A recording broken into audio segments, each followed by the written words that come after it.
O ito mga ka-tutorial, para sa mga hindi pa nakakaalam, pwede po nating i-transfer ang pera po natin from unverified GCash to GPO natin. So maka-cash out po yan. So ako po nag-cash out po ako ng mga pera sa mga unverified GCash natin o yung basic level. Ang GPO po, andito po siya, okay, sa loob. Ayan. So sa GPO po, kapag GPO po yung gamit natin, safe na safe po tayo. Bakit? Hindi naman po tayo maa-accept o maa-approve ni GCash na magkaroon ng GPO kung wala po tayong physical store or wala tayong mga business permits. So dito pa lang po makaka-secure ka na safe ka, iwas scam.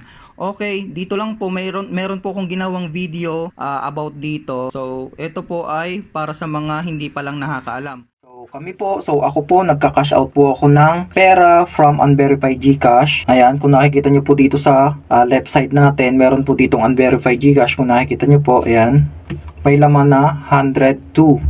So, hindi ka makakapag-send kasi nga unverified ka. So, kukuhain po natin tong 102 pesos na to, ka-cash out po natin o ililipat po natin dito sa account natin sa GCash Pera Outlet or yung GPO na tinatawag. Pwede po kayo mag-message sa akin sa mismong video na to or sa FB page po natin. Okay, bibigay ko po yung link po ng ating FB page sa video po na to. Okay, kung malapit lang po kayo, pwede po kayo magpunta sa akin para ma-cash out po natin yan. Kahit unverified GCash po yan, makukuha po natin yan. So, ganito po yung proseso po natin. Okay, napakasimple lang po, 102 pesos ita-transfer ko po dito. Paano po natin ginagawa yan para makita nyo po? Ito po yung GCash Pera Outlet account po natin. Gagawa lang po ako ng QR code. So, dito, kahit naman anong ilagay mo dyan, pwede. So, lagyan natin unverified cash out. Okay? Kahit naman ano dyan, pwede. Ayan, magkanong amount? Okay, lagay natin is 102. Kuhain natin, kailangan maging 00 to kasi nga unverified GCash siya, hindi natin basta-basta makakash out, hindi natin ma-send tong pera na to. Kuhain natin yan. So 102, wait lang po natin, loading siya. So meron pong lalabas na ganyan, 102. Okay, kukonfirm ko lang. So may lalabas na QR code kasi yung pinindot ko kanina is create ng QR code. Ngayon, pipindutin lang po natin itong QR sa ibaba, ito to. Ayan. So, pindutin lang po natin yan. Ngayon, kailangan pong itapat natin sa QR code dito. So, yan. Tatapat lang po natin. So, ayun. Ngayon, makikita nyo po dito, mababasa nyo po dito, GCash 102, GPO. GPO po kasi to. So, amount 202 pesos. Total amount 102 pesos. I-pay po natin. Once na pinindot po natin tong pay, mapupunta na po yung pera dito sa GCash Pera Outlet account namin or kung sino yung mga store na may ganito po. Okay, pay lang po natin.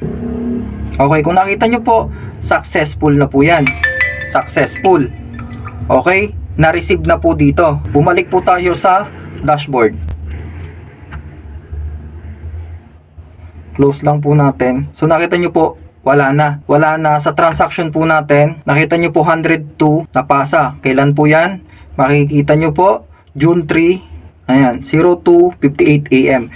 Dito po, kung makikita nyo po, sinadya ko pong ubusan muna ng laman tong GCash Pera Outlet natin para makita nyo 102.69. Makita po natin sa logbook yan.